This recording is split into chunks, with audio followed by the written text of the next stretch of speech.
Hi, family. Welcome to the very first episode of Gracefully Aging with Charlie. And I'm Charlie. And if you have concerns about aging or just need some insights from other mature adults like me, I want you to know that you are in the right place. This is a space for those of us who are 60, 70, and beyond, growing older with wisdom, humor, and a whole lot of grace. And if you're younger and listening, well, hey, welcome in. And you're way ahead of the game. I do want to give you a disclaimer. I am not a practicing healthcare person. I'm not a physician. I am simply a 77-year-old woman who is deeply inspired to dig deeper into the process of aging. So today we're going to talk about three things that many of us, whether we whisper about it or not, uh, do think about. And that's solo aging, loneliness, and how staying socially connected literally protects your mind and your independence. So you're not going to find me quoting heavy statistics. I could do that from a heavy researcher, but none of that am I going to do. No doom and gloom, because I don't think aging is something that we should look at as doom and gloom, but just real talk, real life, real encouragement. So let's get into it. The truth about solo aging. Let's talk about something that a lot of people fall into quietly, and that's solo aging. Solo aging doesn't always mean you're completely alone. It simply means you're aging without the traditional support system. Maybe you don't have a spouse, your children may live far away, or maybe you're the most reliable person in your circle. And here's the truth we don't always admit. Many of us are aging solo, even if we have family. Schedules, distance, lifestyles, they all make support inconsistent, if not absent. But solo aging is not a tragedy. It's a call to empowerment. This season of life can actually give you incredible freedom. You get to choose what your days look like. You get to choose what your community looks like. You get to design your future intentionally instead of letting life happen to you. So I want to share some practical steps for solo agers. First, build your circle intentionally. Not everyone has to be your best friend in order for you to incorporate them into your life. Look for people who bring peace, stability, laughter, and joy. Another thing is get your paperwork together. Aging solo means your paperwork is your support system. Healthcare directives, power of attorney, a simple folder labeled if something happens.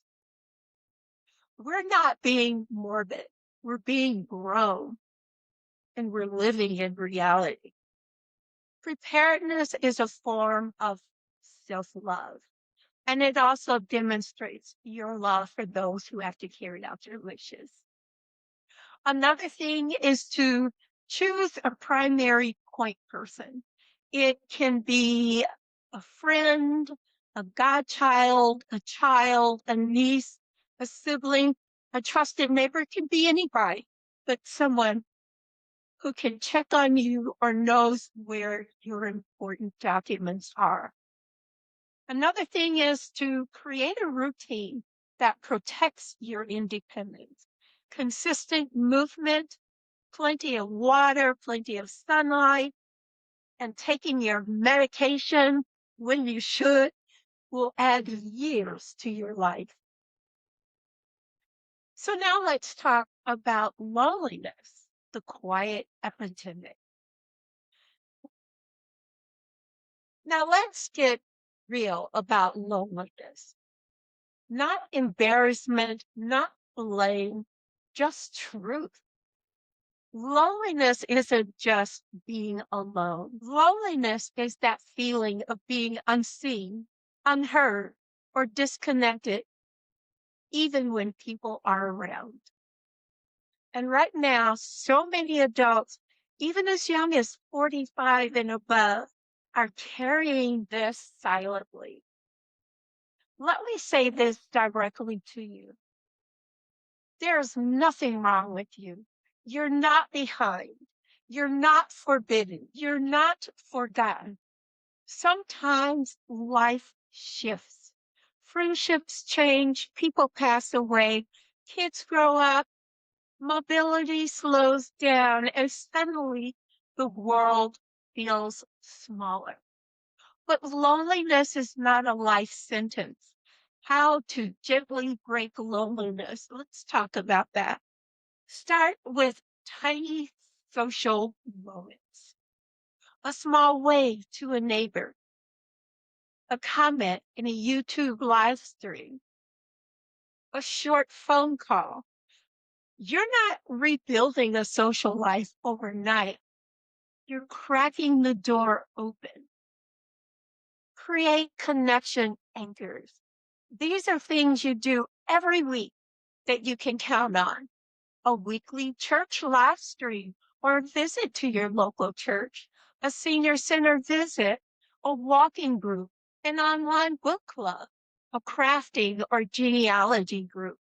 These anchors help you to build routine, which builds stability, which builds emotional safety. Say yes a little more, not to everything, but to one thing. One small yes can lead to a new friendship, a new hobby, and a new sense of belonging.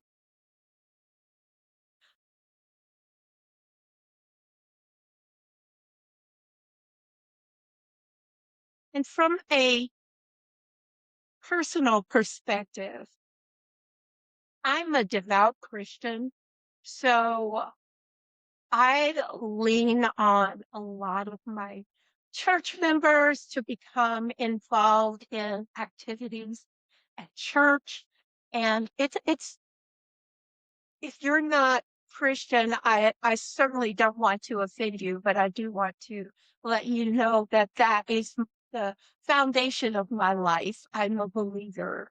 And so I would be remiss if I didn't share with you where my social life has just blossomed over the years. And that's with being a part and an active member of my church. And if you're Christian, you know exactly what I'm talking about. I meet so many people and we develop varying levels of friendships from just I see you once a week at church or during the women's ministry events, but I have so many friends now, Christian brothers and sisters, that I look forward to engaging with weekly. And it's gotten to the point now where I literally have to put events on my calendar. And I find myself having to actually say no to invitations because I can't squeeze in everything. I'm a content uh, I'm a content creator on YouTube. I'm a part of meetings and groups at my church. And so I have a lot of things that I've managed to squeeze into a week. I also still work. I work 30 to 40 hours a week, 5 days a week. And it's not, I will tell you, it's not because I have to, it's because I want to. When I retired 14, 15 years ago, I sat for about maybe a year in the retirement mindset. And I realized I don't like it. And I realized that there's nowhere in the Bible that refers to such a concept as retirement. And so if people in the Bible worked, they worked in the fields and they had skills like making cement and building homes and all of that stuff. I mean, hard labor. And they never retired. They just passed away. And when I look at that, I'm intrigued by it. And I absolutely love that idea. So I work.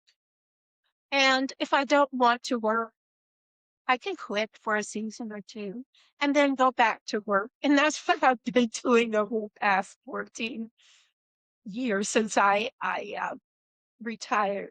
I'm also an avid traveler, and that's another thing that is a part of my yearly calendar. And when I travel, it's typically a week. What started out being a week, several times a year. But here lately, it's turned into 2 or 3 weeks. And so I look forward to those travel schedules. And I'll travel with my sister or family members, but I'm a big time solo traveler. So I'm very comfortable traveling and cruising by myself. And I'm very experienced at doing it. So I just shared that so that I could give you some encouragement not to be afraid just because you're older and you find yourself waiting around for people to go do things. Stop it. Stop doing that. You're enough. I want you to go and schedule that vacation, that solo vacation, and you whip up that courage and get out there and take all your photos and your videos while you're out there just living your life. Because every day God gave you breath is an opportunity for you to do something new. Go to Amsterdam and look at the tulips in season. I did that, and it was absolutely amazing. And you don't have to go that far. Go visit the country's national parks. That's amazing too. I've done that. Not all of them, but quite a few of them. And it's just so fulfilling and it's empowering. And it lets you know that beyond God, you don't need anybody else. He gave you everything you needed to appreciate what He's provided for you. So, with that, I hope that encourages you to do those things that really make you happy, that really give you joy. And if you have a good friend, yeah, invite them along. But if they can't align their time with yours, just say maybe next time and you keep it moving.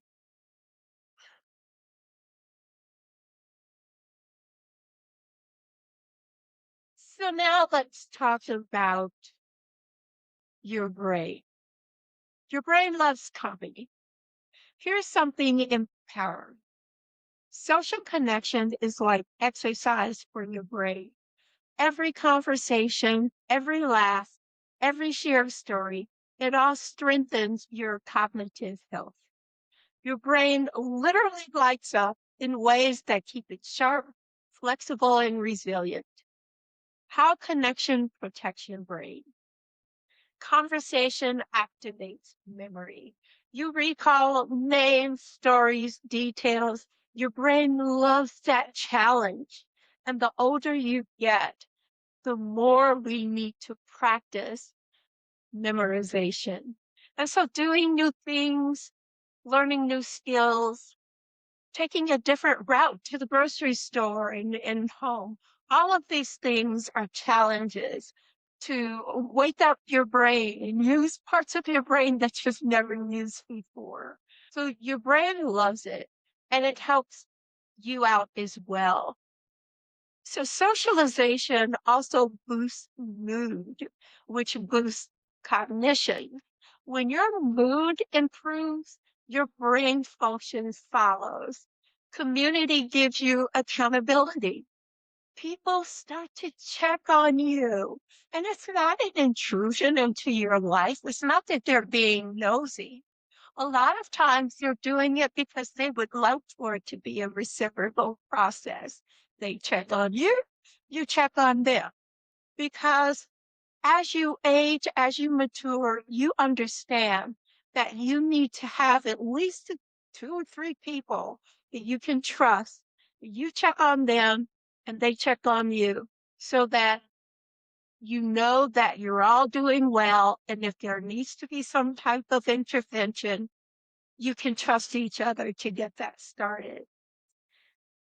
It keeps your mind engaged and your heart open because you start to care for these people. They become trusted resources in your life. You don't need a crowd. You just need meaningful, consistent connection. Small ways to strengthen cognitive health through connection. Here are some small ways to strengthen cognitive health through connection. Commit to yourself. Call one friend a week. You can rotate through your friends, or maybe you have a particular friend that you call once a week. I suggest rotating because let's face it, we're at an age where we've already begun to lose friends in our life. So you always want to have a backup plan. And I'm not saying that your friends should backup plans, but you should let them know that you should be a part of their backup plan as well. Join an online senior community. I do that, and it's so much fun. And it does help you meet people, even if it's online. Start a hobby group, attend a virtual Bible study. Those are so much fun. I've done so many of them. And again, you start to increase the number of people that you know. And it so diminishes any kind of loneliness that you may be feeling. I also do a lot of puzzles, games, and social challenges, which I am advising you to do as well. If you start doing all of these things, you don't have time to be lonely. I know I don't. Teach someone younger a skill. And I love this. And the only reason I suggest that is because it's something that I do as well. I retired from technology after 40 years in technology. And it just warms my heart to be able to teach younger people technology skills. And so I do that. Whatever skill you have, if you're a gardener, if you do woodworking, if you do quilting or crocheting or knitting, whatever, woodcarving, whatever your skill is, share it. Not only share it with people in your peer group, which is what you typically do, but also teach younger people a skill. You'd be surprised how many young people want to learn from us the skills that we have. So tell your story. Your brain lights up when sharing life experiences. You've lived decades. Your brain is full of treasure. Sharing it keeps your mind strong and someone else's blessed. So if there's one thing I want you to take away from this today, aging alone does not mean aging lonely. Aging lonely does not mean aging hopeless. And aging hopeless is something we refuse to do. You deserve connection. You deserve support. You deserve joy, purpose, and people who see you. This podcast, this community, we are part of your circle now. And as we go through this journey together, we will talk about strengthening our bodies, protecting our minds, building our friendships, finding joy in our daily routines, and living a life we're proud of at any age. So I want to thank you for joining me today. Thank you for being a part of Gracefully Aging with Charlie. If this episode blessed you in any way, please share it with a friend, a sibling, a neighbor, anyone walking this road with us. So until next time, take care of yourself, speak kindly to yourself, and age gracefully one day at a time. Be blessed and be kind to one another.